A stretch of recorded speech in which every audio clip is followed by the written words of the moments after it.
토크 콘서트로 유명한 김창옥 씨가 있습니다. 그분이 얼마 전에 이런 이야기를 하셨어요. 부자는 돈이 많지만 행복한 사람은 추억이 많다.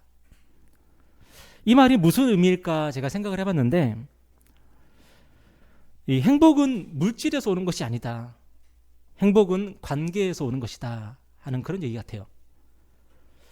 여러분, 우리는 물질을 많이 가지면 행복이 따라온다고 이제 생각을 합니다.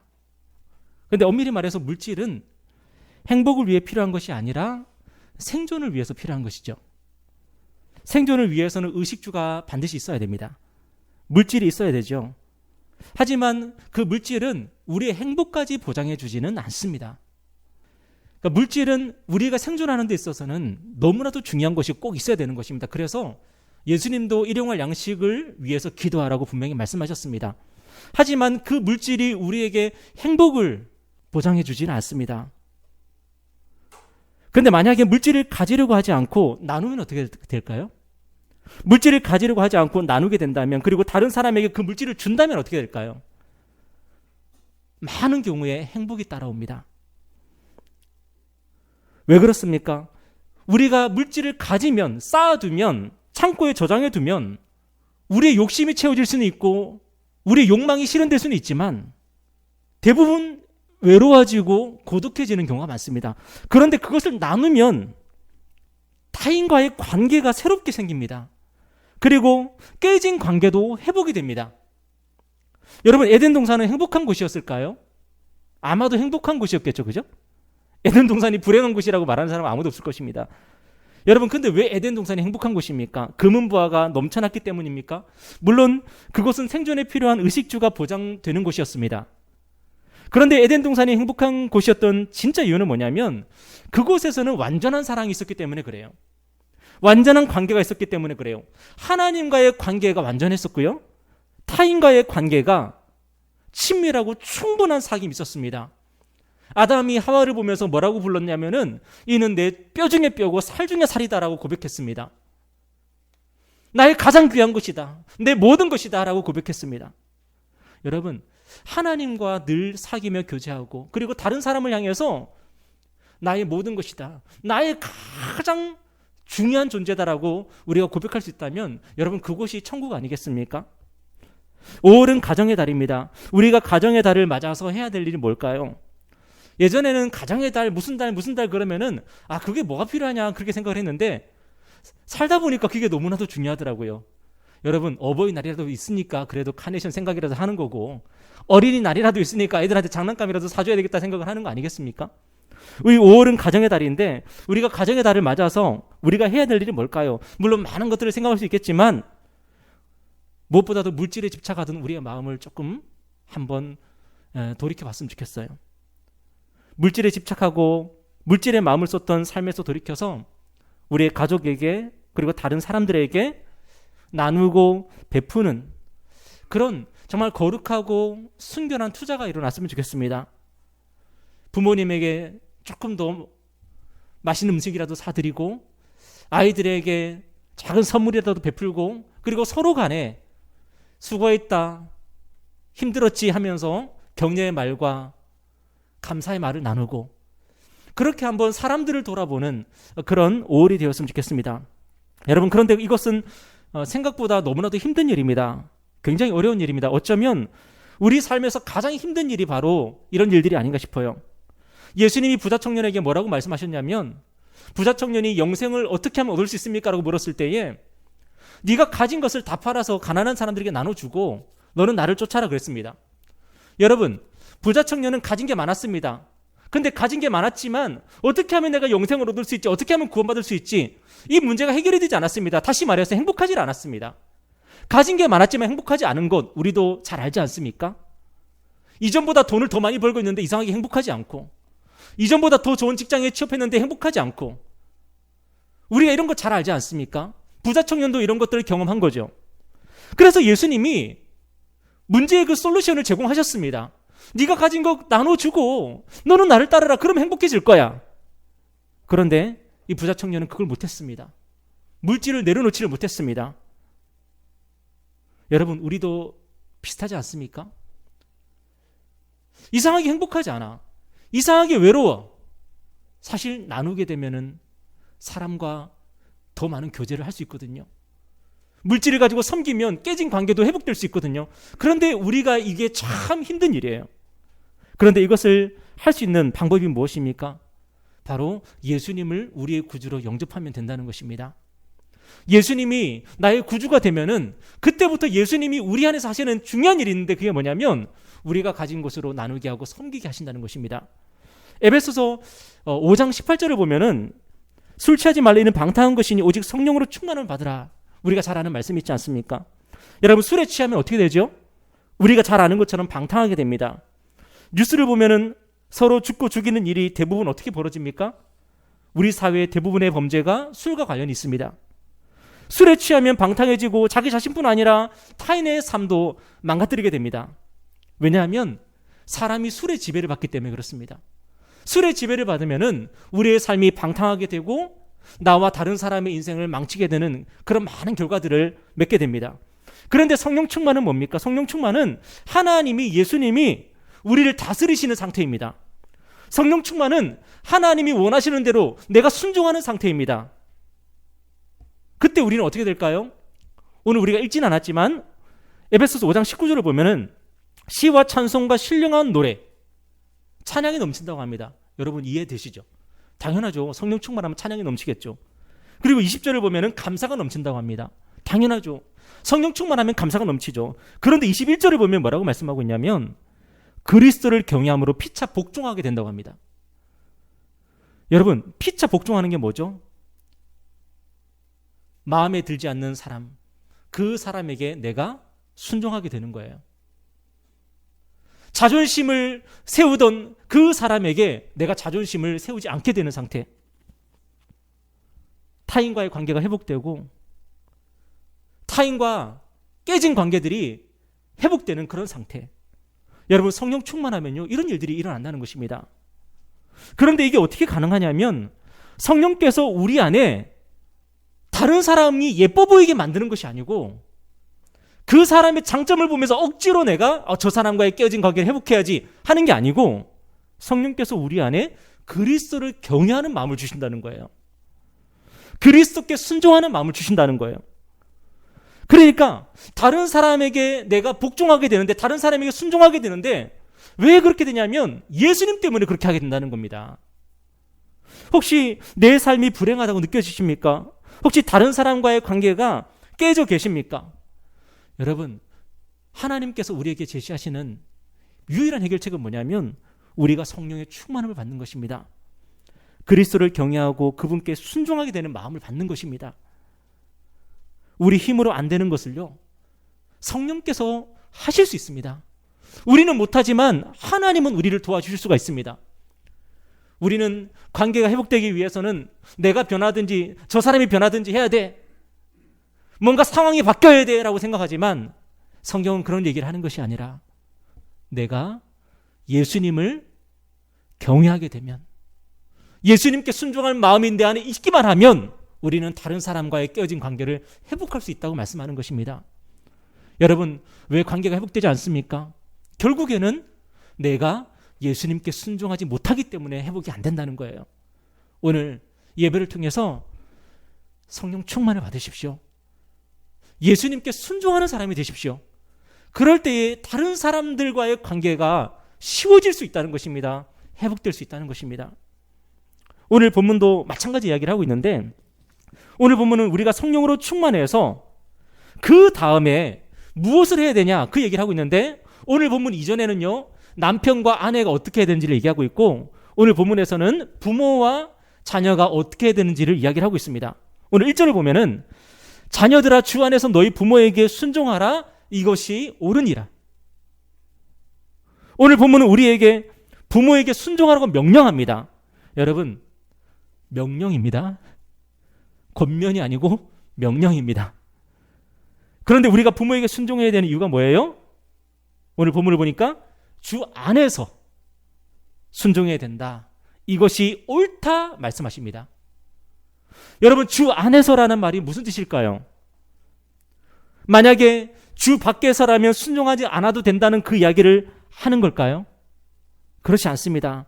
이 말씀은 우리가 그리스도인이라면, 예수 믿는 사람이면 부모에게 순종하는 것이 옳다고 말씀하는 거예요. 주 안에서라는 말이 뭐냐면, 네가 예수 믿는 사람이라면, 네가 그리스도인이라면 부모에게 순종하라, 그렇게 말씀하는 거예요. 그래서 오늘 1절 말씀을 공동번역에서는 어떻게 번역했냐면, 자녀된 사람들은 부모에게 순종하십시오. 이것이 주님을 믿는 사람으로서 마땅히 해야 될 일입니다. 왜 우리가 부모에게 순종해야 됩니까? 우리가 예수 믿는 사람이라서 그런 거예요. 여기에는 다른 조건이 없습니다. 물론 부모가 우리에게 하나님의 뜻과 정면으로 배치되는 것을 요구한다면 부모의 요구보다 하나님의 뜻을 좇는 게 당연하겠죠. 그런데 그런 극단적인 상황이 지금 우리 삶에 일어나고 있습니까? 별로 없습니다. 여러분, 교회 나온다고 박해 받으십니까? 여러분, 누가 예수 믿지 말라고 뜯어 말리십니까? 우리 삶에는 하나님의 뜻과 정면으로 배치되는 그 일을 부모가 우리에게 요구하지 않습니다. 때문에 그런 극단적인 상황에 대해서 우리는 별로 생각할 필요는 없습니다. 오히려 하나님께서 오늘 우리에게 뭐라고 말씀하시는 거예요? 세상 사람들이 부모에게 순종해야 한다면 우리 그리스도인은 더더욱이 부모에게 순종해야 된다고 말씀하시는 거예요. 오늘 우리가 부모에게 순종하지 않는다면 그 대부분의 이유가 뭐죠? 여러분은 왜 부모에게 순종하지 못하십니까?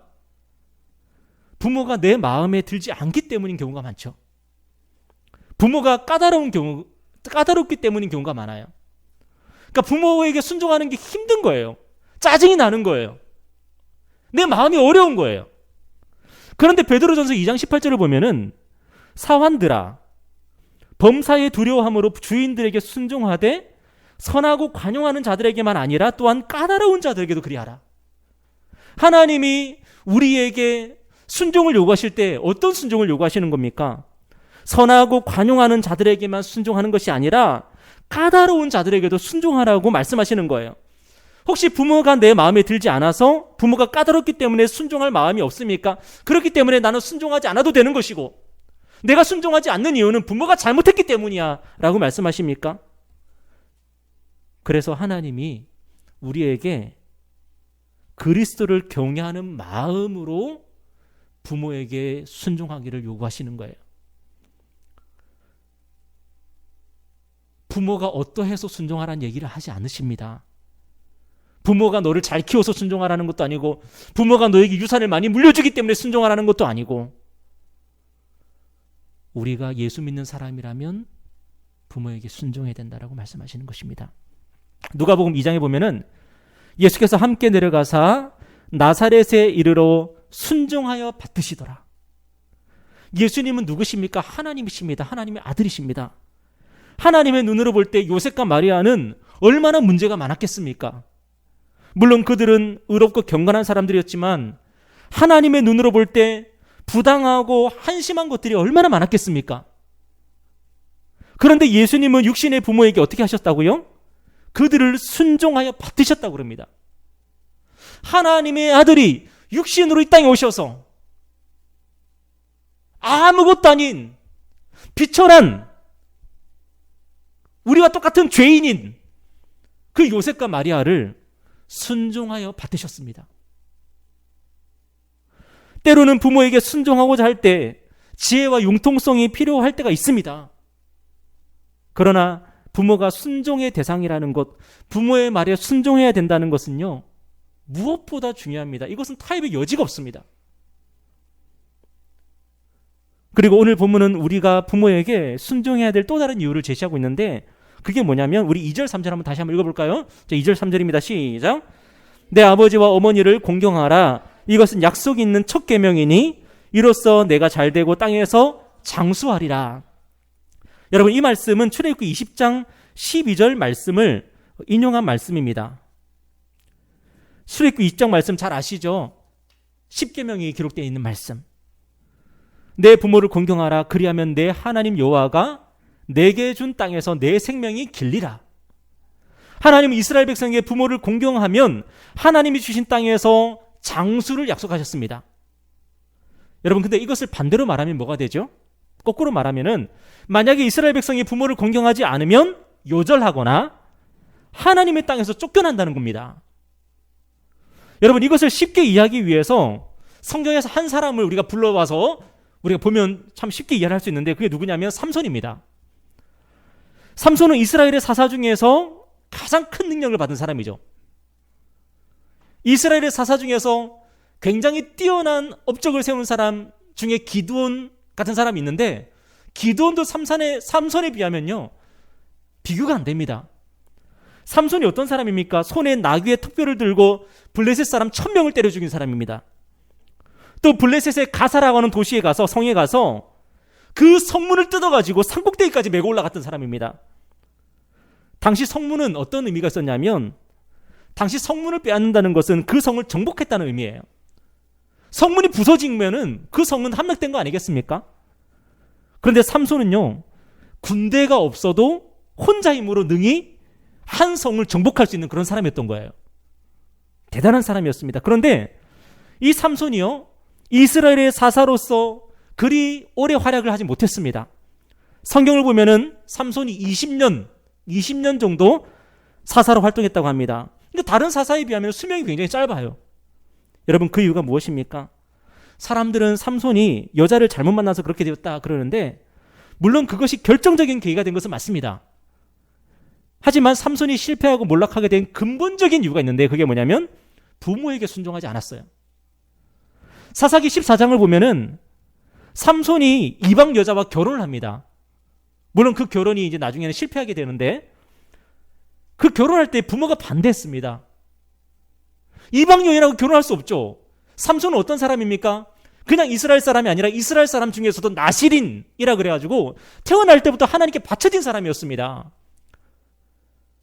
포도주도 마시면 안 되고, 독주도 마시면 안 되고, 머리에 가위를 대면 안 되고, 하나님께 거룩하게 드려진 사람입니다. 그런데 그런 사람이 이방 여자와 결혼한다는 게 말이 되겠습니까? 부모가 반대했습니다. 그런데 삼손은 그 결혼을 강행합니다. 사자를 만나요. 그 사자를 길에서 때려 죽입니다. 그런데 사자를 때려 죽인 그 이야기를 부모한테 말하지 않았다고 합니다. 여러분, 성경에서 이런 이야기를 디테일하게 기록하는 걸 보면 뭐가 의미가 있지 않겠습니까? 아니, 사자를 만났고 사자와 싸워서 이겼어요. 사자를 때려 죽였어요. 근데 그 이야기를 왜 부모에게 말을 하지 않죠? 왜 부모에게 숨기는 거죠? 그리고 나중에는 그 사자의 시체에 꿀이 생긴 것을 보고 그 꿀을 찍어 먹습니다. 여러분, 나시리는요 부정한 것을 만지면 안 되거든요.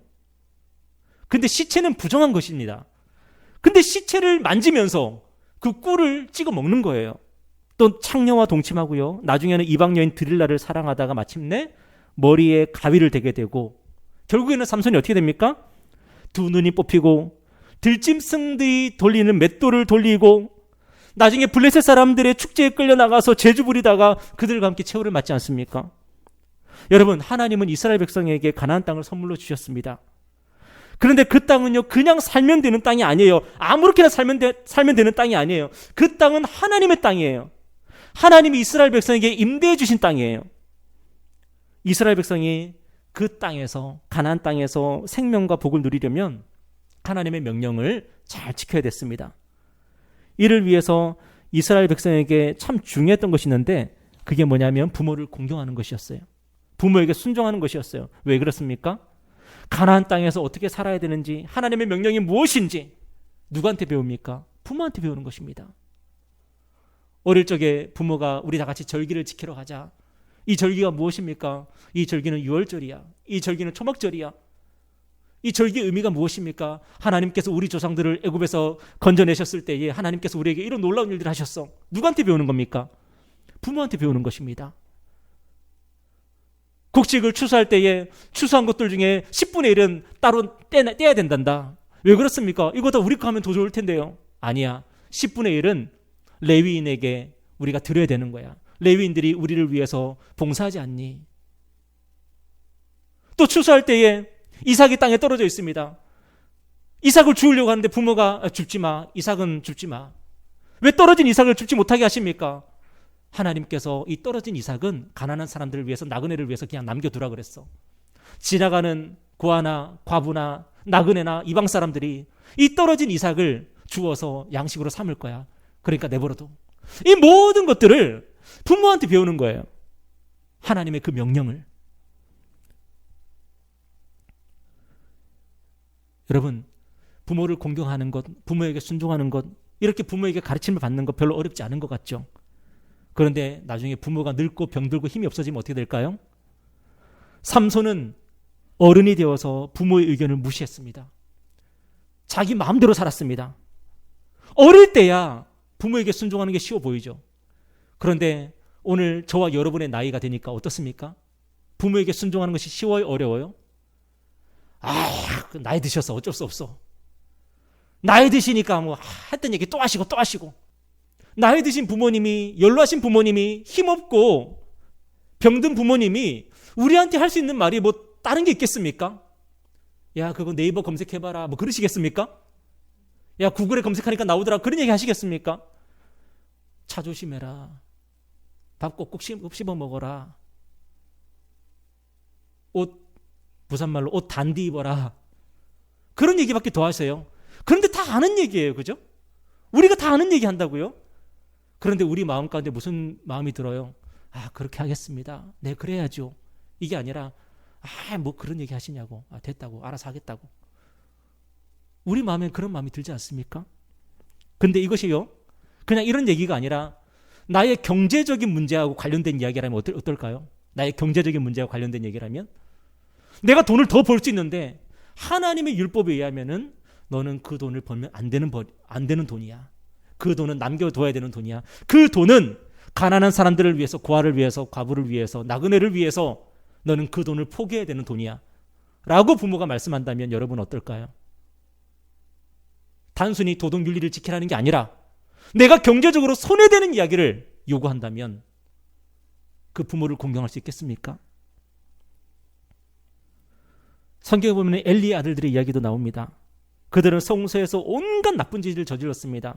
그들이 성소에서 온갖 나쁜 짓을 저지른 이유가 뭡니까? 돈 벌려고 그랬습니다. 쾌락을 누리려고 그랬습니다. 그때 엘리는 아들들을 훈계했습니다. 사무엘상 2장에 보면은 사람이 사람에게 범죄하면 하나님이 심판하시려니와 만일 사람이 여호와께 범죄하면 누가 그를 위하여 간구하겠느냐 하되 그들이 자기 아버지의 말을 듣지 아니하였으니 이는 여호와께서 그들을 죽이기로 뜻하셨음이더라. 이 말씀 참 무섭지 않습니까? 혹시 오늘 부모님 말씀 안 듣고 계신 분 계십니까? 구약시대 같았으면 이는 여호와께서 그들을 죽이기로 뜻하셨습니다.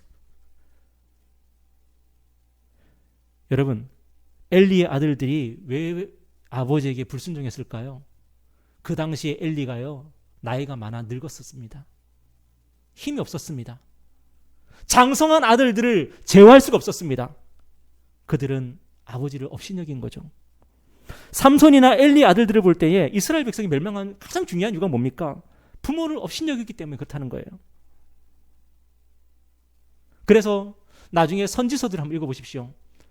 선지자들이 이스라엘과 유다 백성을 향해서 책망할 때에 꼭 나오는 내용이 뭐냐면은 부모를 공경치 아니하고 그들이 부모를 무시했다는 얘기가 꼭 나와요. 왜냐하면 그 부모들은요, 늙은 부모들이기 때문에 그렇습니다. 병들고 나이 든 부모들, 그 부모들을 업신여기는 거예요. 무시하는 거예요. 오늘 우리도 마찬가지 아닙니까? 오늘 우리는 하나님께 순종하는 사람입니까? 오늘 우리는 하나님께 순종함으로써 하나님이 우리에게 허락하신 생명과 복을 맛보며 살고 있습니까? 오늘 세상은 우리에게 말합니다. 우리가 원하는 것을 하면 행복해질 수 있어. 그냥 해봐. Just do it. 이 just do it, 왠지 삼손이 티셔츠를 입고 다녔을 것 같지 않아요? 삼손이 그냥 해 하고 싶은 거 해. 그런데 성경은 우리가 원하는 생명과 복이 순종으로부터 나온다고 말씀합니다. 우리가 순종하는 삶을 살 때에, 우리가 순종의 자녀들로 살아갈 때에 하나님이 약속하신 생명과 복을 누릴 수 있다고 말씀합니다. 세상은 창의적인 사람이 되면, 능력 있는 사람이 되면, 공부를 탁월하게 잘하면, 재능과 끼가 있으면 성공할 수 있고 행복해질 수 있다고 세상은 얘기하지만 성경은 우리가 순종하는 자녀가 될 때에 생명과 복을 유업으로 받는다고 말씀합니다. 오늘 하나님이 찾으시는 사람이 누굴까요? 그냥 해봐. 네가 하고 싶은 거면 해봐 하는 사람일까요? 아니면 부모나 목사님 같은 영적 권위자들에게 순종하려고 노력하는 사람일까요? 마지막으로 레갑 자손들의 이야기를 하면서 마치겠습니다. 예레미야 35장을 보면 레갑 자손들의 이야기가 나옵니다. 하나님이 이스라엘 백성이 하도 말을 안 들으니까, 유다 백성들이 하도 말을 안 들으니까 예레미야에게 뭘 명령하셨냐면 레갑 사람들을 성전의 한 방으로 데려다가 포도주를 마시게 해보라고 명령했습니다. 예레미야가 이 레갑 자손들을 불러서 성전 방에 초대해가지고 거기서 포도주를 권합니다. 그런데 이 레갑 사람들이요, 예레미야가 주는 포도주를 거절합니다. 여러분, 예레미야가 누굽니까? 하나님의 신실한 종 아닙니까? 그죠? 그런데 이 레갑 사람들이 예레미야가 주는 이 포도주를 마시질 않습니다. 예레미야 35장에 보면은 그들이 이르되 우리는 포도주를 마시지 아니하겠노라. 레갑의 아들 우리 선조 요나답이 우리에게 명령하여 이르기를 너희와 너희 자손은 영원히 포도주를 마시지 말며 너희가 집도 짓지 말며 파종도 하지 말며 포도원을 소유하지도 말고 너희는 평생 동안 장막에 살아라. 그리하면 너희가 머물러 사는 땅에서 너희 생명이 길리라 하였으므로, 레갑 사람들에게는 요나답이라고 하는 그 믿음의 선조가 있었습니다. 이 요나답은 생전에 이스라엘의 타락과 부패, 그리고 이스라엘이 멸망하는 것을 내다보면서 이렇게 유언을 남겼던 거예요. 레갑 사람들은 가나안 땅이 농경 지역이었음에도 불구하고, 이스라엘 사람들이 다 농사를 지었음에도 불구하고 그들은 유목 생활을 했습니다. 왜 그랬습니까? 유다 백성들의 그 타락, 그들의 죄와 얽히지 않기 위해서 그들은 따로 떨어져서 유목 생활을 하면서 살았던 거예요. 하나님 앞에서 경건하기 위해서 몸부림쳤던 거죠. 여러분, 하나님께서 이스라엘 백성에게 이 레갑 사람들을 보여주신 이유가 뭘까요? 레갑 사람들은 믿음의 선조 요나답의 명령을 끝까지 순종했는데 왜 유다 백성들은 나의 명령을, 이 하나님의 명령에 순종하지 않느냐고 하나님께서 통탄하시는 거예요. 여러분, 하나님께서 우리에게 부모님, 목사님, 그리고 영적 권위들에게 순종하라고 말씀하시는 이유가 뭡니까? 우리 주변에 우리를 유혹하고 넘어뜨리려는 세력이 너무 많기 때문에 그렇습니다. 여러분, 우리는 하나님 보시기에 어린아이 같습니다. 여러분, 어린아이들을 바라보면서 무슨 생각을 하십니까? 만약에 유겸이를 CU로 보낸다고 생각해 보세요. CU 가가지고 너 맛있는 거 사와. 그럼 유겸이를 보면서 여러분이 아무 생각 안 하시겠습니까? 제가 잘 다녀올 수 있을까? 걱정되는데 혹시 다치는 건 아닐까? 지난번에도 손가락 다쳐가지고 손톱이 뽑혔는데 또 그런 일을 당하는 거 아닐까?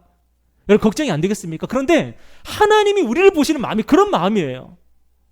제가 오늘도 미혹을 받지 않을까? 유혹을 받지 않을까? 넘어지지 않을까? 시험에 들지 않을까? 하나님이 우리를 보시면서 늘 걱정하시는 거죠. 그래서 우리의 보호자와 인도자들을 보내십니다. 우리의 부모님이 그런 분들이고요. 목사님들이 그런 분들이고요. 여호수아는 죽기 전에 이스라엘 자손들에게 유언을 남겼습니다. 이제는 여호와를 경외하며 온전함과 진실함으로 그를 섬기라. 너희의 조상들이 강 저쪽과 애굽에서 섬기던 신들을 치워버리고 여호와만 섬기라. 여호수아가 이 유언을 남길 때에 여호수아의 마음은 어떤 것이었냐면 쟤들이 우상숭배 유혹을 이길 수 있을까? 지금 우리 주변에는 수많은 우상들이 지금 난무하고 있는데 얘네들이 그 유혹을 떨쳐버릴 수 있을까? 여호수아가 그 마음이 너무나도 걱정이 되는 거예요. 여호수아는요, 죽어가면서도 이스라엘 백성들이 우상 숭배할까 봐 걱정하면서 죽었어요. 오늘 하나님께서 우리를 보시면서 그런 마음 아니실까요? 요즘 우리가 잠언을 묵상하고 있는데 이 잠언의 중요한 주제가 무엇입니까? 잠언 2장 16절. 지혜가 또 너를 음녀에게서 말로 호리는 이방 계집에게서 구원하리니. 하나님은 우리를 이 세상의 음녀로부터 어떻게든 보호하시고 우리를 구원하시기를 원하셔요. 그래서 우리에게 영적 권위자들을 선물로 주셨습니다. 여러분이 마음대로 살도록 내버려 두지 않으시고 어떻게든 여러분에게 책망하는 말, 훈계하는 말, 꾸짖는 말, 그리고 위로하는 말, 여러분이 영적인 어린아이인 줄 아시고 하나님께서 우리에게 영적인 권위자들을 보내주신 거예요. 오늘 저와 여러분이 하나님께서 허락하시는 생명과 복을 누릴 수 있는 유일한 방법은 우리가 순종하며 사는 것입니다. 순종의 자녀들로 살아가는 것입니다. 삼손처럼 능력과 은사가 많아도 순종하지 않으면 아무것도 아닙니다. 오늘 하나님께 능력을 구할 것이 아니라, 은사를 구할 것이 아니라 우리가 그리스도를 경외하는 마음을 가질 수 있도록 기도하십시오. 우리가 순종의 자녀가 될 수 있도록 기도하십시오. 혹시라도 오늘 예배 끝나고 나서 집에 돌아가셔서 부모님을 만나시거든, 아니면 부모님과 통화하시거든, 우리의 마음에 순종하는 마음이 있는지 없는지 여러분 테스트해 보시길 바랍니다. 부모님에게 신경질 내면서, 부모님에게 원망하면서, 부모님에게 짜증내면서 우리가 하나님을 사랑할 수 없는 것입니다. 우리가 하나님을 경외하는 마음을 가지기를 원하신다면 먼저 부모님을 공경하고 부모님에게 순종하는 그런 마음부터 달라고 기도하시기를 바랍니다. 그래서 삼손처럼 실패하는 인생이 아니라 레갑 자손들처럼 하나님 보시기에 정말 귀하구나, 지금 이 시대에 말씀에 순종하기 위해서, 부모님과 목사님의 말씀에 순종하기 위해서 저렇게 애쓰는 사람들이 지금도 있구나, 하나님을 감동시킬 수 있는 저와 여러분 되기를 주님의 이름으로 축원합니다. 우리 기도하겠습니다.